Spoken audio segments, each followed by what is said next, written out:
سڵاوتان لێ بێبینێران و بیسەرانی خۆشەویست من عیمران ئەمیر خۆشحاڵم لە ئەڵقەیەکی نوێی بەرنامەی پەیامی ڕەمەزان و لە یەکێکی در لە مزگەوتەکانی لە شاری هەولێر لە مزگەوتی مەدینە منەوەڕە بە ئێوەی خۆشەویست شاد بوومەوە.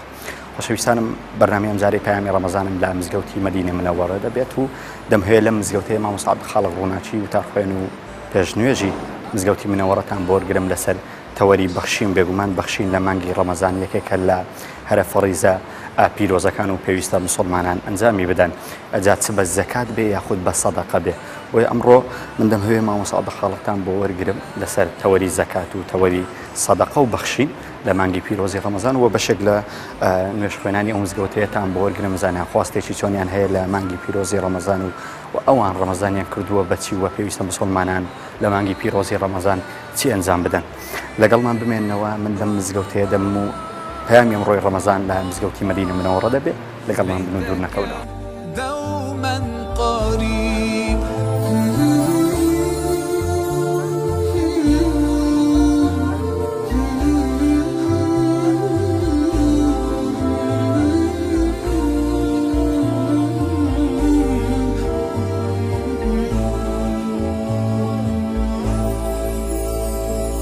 فيك الحب زاد عم العباد يا خير زاد رمضان يا شهر القرآن فيك أذوق حلاوة الإيمان. بەڵێ بینەران و بیسەرانی خۆشەویست دیارە میوانی ئەمجارەی پەیامی ڕەمەزانمان کا لە مزگەوتی مەدینە منەوەڕین لە شاری هەولێر مامۆستا عەبدولخاڵق ڕووناچیە. مامۆستا زۆر بەخێر بێ زۆر خۆشحاڵین کە لە بەرنامەکەمان بەشدار من خوای گەورە پاداشتیەوەی بەڕێز و خۆشەویستی داتوو زۆر زۆر سپاس دەکەین. دیارە بینەرانی خۆشەویست هەر وەکو سەرەتا باسم کرد بەرنامەی ئەمجارەمان زیاتر باسی بەخشین دەکەین لە مانگی پیرۆزی ڕەمەزان بە میوانداری مامۆستا عەبدولخاڵق ڕووناچی. مامۆستا حەزم لێیە باسێکی ڕەمەزانم بە بکەی ڕەمەزانیەوە لە مزگەوتی مەدینە منەوەڕە چۆنە مسلمانان جۆش فرۆشیان پێوە دیارە. الحەمدولله ئەوەی کە ئەو سارەکە تێبینی دەکرێت لە تەواوی هەرێمی کوردستان و لە تەواوی مزگەوتەکان و بە تایبەتی مزگەوتی مەش الحەمدولله گەرم و گوڕێکی زۆری پێوەیە الحەمدولله ینی ئەو سارەکە خەڵک زیاتر لە ساڵی پار بەرەو مزگەوت هاتیە لە تەراویحەکان لە کاتی فتارکردن لە کاتی دەرسوانەکان الحەمدولله تەواجودی زیاتر هەیە. مامۆستا ساڵ بە ساڵ زیاتر کار دەکرێت بۆ لێدان لە ئیسلام لەوانەیە ئەلمانیەت کۆمەڵەیە بەرنامە لە تیڤیەکان لەوەکان هەستان پێکردێ مسلمانان سارد ببنەوە لە عیبادەتەکانیان لە مانگێکی وا پیرۆزی ڕەمەزان ساڵ بە ساڵ هەست بە کەمبوونەوە دەکەن یان هەست بە زیاتر بوون دەکەن. الحەمدولله لە فەزلی خوای بە زیادی بەوەی کە جێگای دڵخۆشی ئێستا خەڵک مسلمانان ئیسلامیان وەکو عەقیدە ناسیە وەکو دین ناسیە وەکو بەرنامە ناسیە وەکو پێشتر نییە وەکو شتێکی تەقلیدی بەگری. ئێستا الحەمدولله ئەو کەسەی کە دێت دەگەڕێتەوە وەکو مسلمان دەگەڕێتەوە تەسلیمی خوای دەبی تەسلیمی شەریعەتی خوای دەبی کە دینەکەی بەنا دەست پێ دەکات لای لە بۆ هەموو کوفر و بێدینی دەکات بەڵێ لە بۆ خۆ پێغەمبەری خۆ و ئیسلام دەکەوە جێگای دڵخۆشی الحەمدولله. الحەمدولله دیارە مامۆستا مسلمانان یەکێک لە شیعارە هەرە بەرزەکانیان بەخشین و یارمەتیدانی یەکترە. حەزم لێیە باسێک لە بەخشین بکەین بەخشین لە ئیسلام چۆن پێناسەکراوە. طبعا ئەمە لە ئیسلام زەکاتمانەیە کە ئەوە فەریزەیەکی ئیسلامی و ڕوکنێکە و سەدەقەشمانێک کە طبعا سەدەقە زیادە لەسەر زەکات چۆن نێژی واجبمانێ نێژی سونەتمانەیە چۆن حەجمانەیە عەمرەی سونەتمانەیە ئەوەش بە هەمان شێوە سەدەقە زیادە لە زەکات سەدەقە شتێکە زیادە لەسەر زەکات کە ئینسان مما رەزەقناهم ينفقون زیاد لەوەی کە ئینسان حەقی فەقیر لە ماڵەکەی دەردەکە وەکو زەکات لەوەی کە خوای گەورە پێی بەخشیوە دەبەخشێتەوە ئەوجا پارەبی دەبەخشێتەوە کاتیبی دەبەخشێتەوە زەردەخەنەوی دەبەخشێتەوە هاوکاریان سەدەقە بکاتی بە مسلمان دەگەیەنێ سەدەقە مسلمان پاداشتێکی دنیاییشی لێ وەردەگرێت هەروەکو باز دەکەن کە سەدەقە دەتپارێزێ لە بەڵا هەرشک لەوەی دانیا الصدقة تدفع البلاء داو مرضاكم بالصدقات الصدقة تطفئ غضب الرب ئەوانە هەمووی لە دنیا و لە قیامەت ئیسفادەی خۆیە کە ئینسان بە سەدەقە کردن بچێت و الخەلق كلهم عیال الله ئەو خەڵکە وەکو عایلەی خوای گەورە وایە باشترین کەس ئەو کەسێکە لە بۆ خەڵقی خوای گەورە باش بی ئینسان بە سەدەقەکردن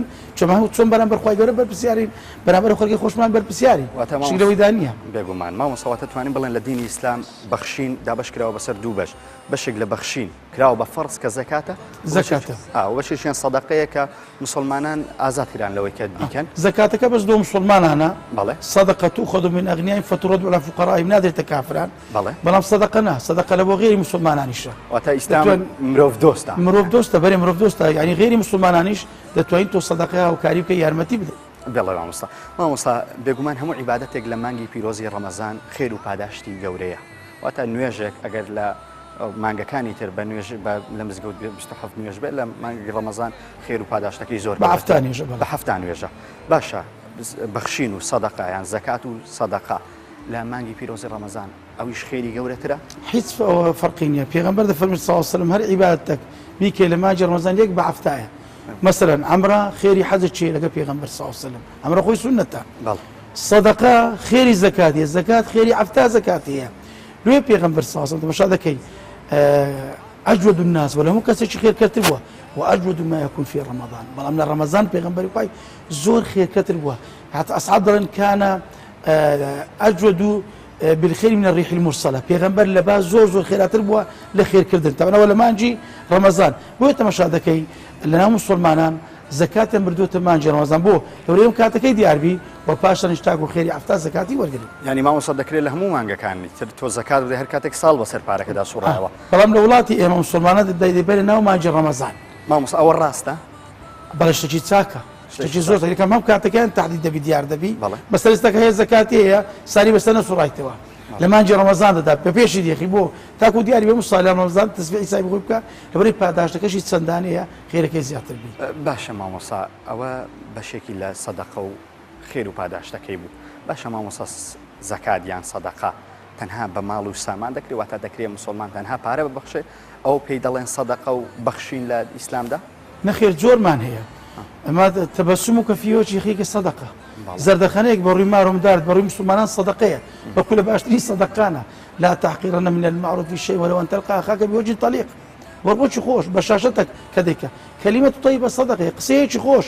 لقى المسلمان لقى مارهم دار الصدقه او ربع دخوه من الروي خوش دبينين نقصي خوش دبيستين يعني لهم لك او خلق قيلين ابو دروس دكن زاربي بسلام كردنك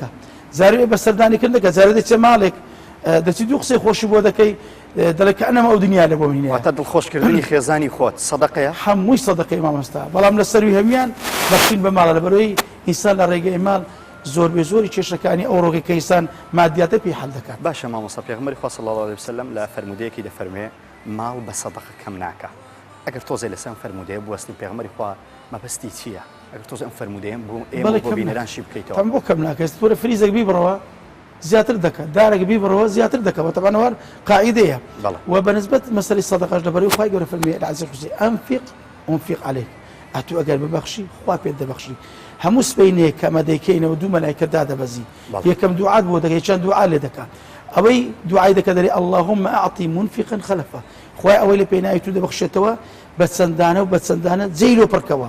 بەڵام وأعطي ممسكا تلفا يا ربي خويا أوي رزيلي دكاو لو ما أرو داريك بيد دوا ديقرتو الرزيل قرتوكا خويا ما هركي لي بستينوا الملائكة دعاء بودكا خويا يقرب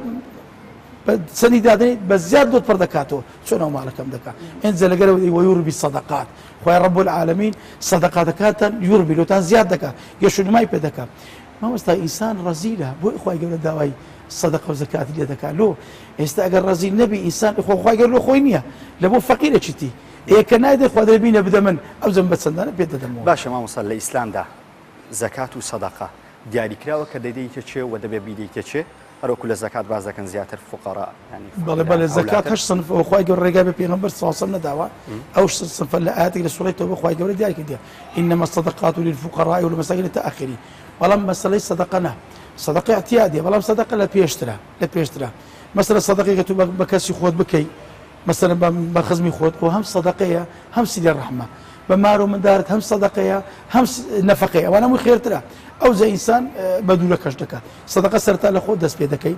وصدقه تايبني قلت ما بين انسان مسلمان زيلانه كتي مسلمانيه وكاتي خوي بيغمبر صلى الله عليه وسلم واصحاب كخير ان كرديا زيلانه زلك شان بيرنا كرديا او ذكرت باب انسانيه ما مصاب بون من استشتق لنيو كردواري هي بيد الله دياري يعني بون من مالك خانوي شنو دكان جنو پیاوێکن تازە زەواجیان کردووە دیاریەکیان بۆ دەبێت ئەو دیارە بە سەدەقە حسابە لە دینی ئیسلام یان نیەتەکە دەوەردەبین ناو فەرقی چمە شتەکان چمە ئەگەر هەر شتێک حەق خۆی نەدەین زوڵمی لێ دەکەین ئێستا بەستەن ئێستا سونەت ئەتووە سونەتێکی تەرکە بیت ئەڵی زێتەوە بیت ئەچ بنێ سونەت زێتەوە ئەو پێدەگوتی هەدیە لە ئیسلام هەدیەمانەیە هەدیە یعنی دیاری طبعا کە پێغەمبەر ساسم دیاری وەگرتیە و دەشفەرمێ دیاری بێدر بدەن خۆشەویست دەبن کەسێک زەواج دەکات دەچی یارمەتە چی بۆ دەبێ وەکو دیاری ئەو دەکەوتە بابی دیاری ئەو دیاری ئەتەمەن هەستکردنە بۆ کەسەی پێخۆشبوونی خۆ دەدەوری بە ئیشی ئەو کەسەی و هاوکاری شە بۆ ئەو کەسەی واتە مامۆس ئەگەر دەتوانی لێرە نیەتت چاکەی بە سەدەقە بۆت حساب نابێ ئەگەر نیەتیش سەدەقە بێت هیچ شک لەوەی دانێ چەوە شەر جۆرەکە لە جۆرەکانی بەخشین بەڵام ناوەکەی جیایە ناوەکەی ئەو پێی دەگوتێ هیبا ئەو پێی دەگوتێ هەدیە ئەوە ناوەش سەر بەخۆی هەیە باشە مامۆستا لە کۆتایی بە کورتی چیت هەیە بۆ بینەرانمان بۆ کەسانی کە تا ئێستا بەخشینیان نەکردووە چ وەکو خۆت باسێ کرد بە ماڵ چ بە ئازاکان لە چ تەنانەت بە خەندەیەک دەتەوێت چیان پێ بڵێ واللهی ئەمن دەڵێم ئەمە هەموو ڕۆژێکمان لە پێشە ڕۆژە ڕەشەکە ڕاستیگە خۆی بۆ ئامادە نەکرد ئەو ڕۆمان سەر ئاردە بەیانیمان ژێر ئاردا و ئەوەی کە لەوێش بەکەرکمان دێ بەخۆی ئەوەی کە بەخشیتمانەوە چەوەی بەجێ دەری هیچی خۆمان نییە لەوە میلادگرەکەرە بەڵام ئەوەی دەنێرینی خۆمانە و یەک لەو شتانێکە ئینسانیش پەشیمانن لە قەبر بەر لە قیامەتی کە دەڵێ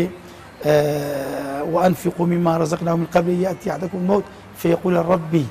لولا أخرت إلى أجل فأصدق وأكون من الصالحين لو دزاني صدقة بك الشدي دزاني صدقة إنساني صلاة ويتمنى ذاك بقرتوا أو كخوا بيداي بخشتها آمين أجمعين ما وصل زور سپاس کە لەگەڵمان بەشدار بووی لە سپاسی بەرنامەی زۆر سپاس بەڵێ بینەران و بیسەرانی خۆشەویست دیارە من هەر لە مزگەوتی مەدینەی منەوەرە لە شاری هەولێر دێنمەوە بەشێک لە نوێژ خوێنان و ئەو کەسانەتان بۆ وەردەگرم کە ئێستا خەریکی فتارکردنەوەن لەگەڵمان بن و دوورنەکەونەوە رمضان رمضان رمضان يا حبيب رمضان رمضان ليتك دوما قريب ماما مانجی ڕەمەزان لای تۆ چۆنە و ئەم ساڵ چۆنی لەگەڵ مانجی پیرۆزی ڕەمەزان والله الحمد لله زۆر باشم والحمد لله شکلەوە لەگەرەوەی کە من نەخۆشی سکەریشم هەیە دکتۆر پێگوتی مەگرە بەس هەر دەیگرم باشە چی وای کردیە لە کاتێکە دکتۆر ئیزنی داوی هەر بیگیری دەیگرم دەزانم پێم دەکردم گیرە پێم توانام هەیە بیگرم منە بۆ نەیگرم بێگومان ئەو خێر و پاداشتە خۆش بازارسیە ئەو خێرە ڕاستە و خۆ لە لای خواوە بۆ دێ هەدا ئەوە نەعمەتێک نییە ئەمە لەو هەموو لەناو زۆرگەی گوناحاداین بەشم خوا ڕەحمان پێ دەکات لێمان خۆش دەبی ها دەبێتە سەبەبک بۆ ئەمە خوا لێمان خۆش بوو لەو مانجی ڕەمەزانە لە هەموو مسلمانە خۆش بی ماما بەڕای تۆ مانجی ڕەمەزان چییە و کاتێ مانجی ڕەمەزان دێت و هەستێکی چۆنت هەیە مانجی ڕەمەزان من کەیفم پێدێ کە باسی ڕەمەزان دەکەن هەردوو عامان هەرەوەی اللهم بلغنا ڕەمەزان مانگەی مەڕم ئەوە گەشتە الحەمدولله تا ئێرە هاتین ئەو مانگە چی یا رەبی خۆیان تەواوی شکەین ئەو دوعاە دەکەین ئێستاکە بۆ مادوی کردی ڕەمەزان نەخێن مادوو نەبوو باشە لەناو مانجی ڕەمەزان زیاترە تۆ چی دەکەی و مسلمانان پێویستە چی بکەن دەبێت سەبریان هەبی سەبر زۆر کەوە امتحانەکە لە سەبر فێرە سەبرت دەکات سەبر لەسەر برسەتی سەبر لەسەر ئەوە خۆپاراستن لە تووڕەبوون سەبر لەسەر مشتێک مانگی چ بۆ تاعەت پێم وایە ینی مانگەوە مانجی تاعەت و غوفرانە هەر مانجی ڕەمەزان مانجی قورئان خوێندنە مانجی نوێشکردنی زیادە سونەتەکانە مانجی هەموو واجباتێکە بەنتەنە زیاد بەزیادەوە بیکەین لا خوای گەورە بەردەوامت کە ئینشاءالله هەروە تەندروست باشیش دەبێ نەخۆشیەکە کاریگەری بەسەر نابێت ئینشاءالله مەمنون فيك الحب زاد بەڵێ بینەران خۆشەویست دیارێک لەم خوێنانی ئەو مزگەوتم لەگەڵە هەستێکی چۆنت هەیە مەشاعیرت چۆنە کاتێک مانجی پیرۆزی ڕەمەزان دێت وەکو نوێژ خوێنێک وەکو مسلمانێک أولا اعتبارات شهر رمضان مانجي رمضان أولا لأن ما دزاني أو صالة حمو صالة مانجك لناوي تداي مالي مانجك إخوايا حمو سعي واجتهاد وعبادات لو ما قد ذكرته قراءة القرآن والعبادة أو شفاعة لابد ليوم القيامة بلى مانجي رمضان لای تۆ چی دەگەیەنێ زیاتر لە مانگی ڕەمەزان ئەتۆ بەچی خەریکی والله خەریکی من پیاوەکی پتە قاعدم خەریکی ماڵە بڕۆ ماڵێ مسواک بکرا بڕۆ ئەویشانەی بکە عیبادەتەکانت زیاتر دەکەی لەو مانگەیە خەریجن مادا من و حەجیە ماینە حەجیەش حافظە قورئانە لەم مزگەفتی مەدین مزگەفتی هەسپی درس دەدا الحمد لله حافظ القورآنیشە الحمد لله ئەو جارە منیش دەبی نفس ئوسلوبی ڕێگاوی بگرم يعني منافسة هي لقب حجة فليتنافس المتنافسون لقرآن دەلێتن ئەمەش دەبی منافسەی يعني بکەیت استاتوش خريج قرآن حفظكي ئەوە سێمین ختمێ حتا وڕش ئەوە سێمین ختمەیە سيمين ختم تلايق مانجي بيروزي رمضان لما هو يدرس ئەو لە بیدایەتی ڕەمەضان حتا وڕۆ سێمین ختمەیە الحمد لله يعني قورآن لە دەستم ناکەویتە الحمد لله سكاتك زيادة القرآن دخيونك آوا لما هو يدرس سيختمت كرديا والله دەتوایە ئەمە جایزەکەم وەرگرتیە زايزة الحمد لله کەیف خۆشم يعني دەمەوێت ئەویش دەوێت لەوی دانیشتی ئەوی دانیش لەوێنێ بابم قورآانی بخینین کاکە قورآانی بخینین كاتب القرآن دخيني تساس ديكت هي كاتب القرآن حەز دەکەمە من لەخوا نێزیکم الحمد لله رمضان يا ماما تو لقل مانجي رمضان شوني ومانجي رمضان لا يتوشي دقينا زيادة الحمد لله مانجی ڕەمەزان مانگەی پیرۆزە و خێر و بەرەکەتە و لۆ مسلمانان و دەبی ئێمە حەول بدەین کە ئەو مانگە ڕەمەزانەی بە هەر شوێنێکی بێ ڕۆژەکان لێ بگرین تاعاتی خوای بکەین و ذکر و قورآن خوێن و سنەتەکانی پێغەمبەر و ئانە جێبەجێ بکەین وتمانجي عبادته عیبادەتە طبعا عیبادەتە مانجی عیبادەتە و مانجی خێر و بەرەکەتە و باشا تو هستيجي شلون هي كاتي دبيني هموم مسلمان بيك ودلين اللهم بلغنا رمضان ودماني بيجين برمضان لكاتك يستقيشتوين هستيجي شلون هي لما نجي رمضان هەستێکی خۆشمانی ئەو سارەکەنی لەبەرەوەی قەیرانەکەش نەمایە تقریبا لەبەرەوەی الحەمدلله هەموو کەس بای خۆیەتی هەیە کە ژیانێکی خۆت باتە سەرێ و فتارێکی باش بکاتەوە لە مزگەوتی و هەموو جەماعەت پێکە و الحەمدلله بەڕێک و پێچی تاوانجێشی تایبەتی خۆی لەگەڵ خەڵکی لەگەڵ مسلمانان بێک و فتار دەکەین کەفتار دەکەینەوە زەکە بانجی دەدا دەچین جەماعەتەکەی پێکەوە دەکەین و ئینشاءالله لە باش دەژێ ئەو هەموو جەماعەتەکەی پێکەوە دەکەین لا تنقضي رمضان لا يتوشي دقيقة توكم مسلمان مانجي رمضان لا يتو خدي خوتشي دقيقة والله ڕەمەزان لای مەژیانەوەیە دڵەکان دەگەشێتەوە دیمانەکان بەقەوت دەبێ نوێژ عیبادەت زیاتر دەکرێت تو هستيجي شلون هي كاتي دتشتي نيو مانجي رمضان زۆر خۆشە زۆر خۆشە پێویستە مسلمانان لەو مانگەیە بەڕای تۆ چی ئەنجام بدەن زیاتر جەخت لە چی بکەنەوە پارانەوە نوێش خێر دیارە بەرنامەکەی من بەشەشی لەسەر زەکات و خێر و ئەوان معنی سەدەقە بوو تا چەند پێویستە مسلمانان لەم مانگەیە زیاتر سەدەقە بکەن و خێر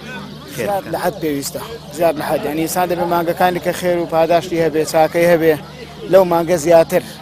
بە دەکات و بە بیسقات دەبێ زیاتر خێر و چاکە و سەدەقە بکەن شەوی قەدرمان لە پێشە وردە نزیک دەبینەوە لە شەوی قەدر پێم وایە ئەویش دەبێ مسلمانە زیاتر رمضان يا شهر القرآن فيك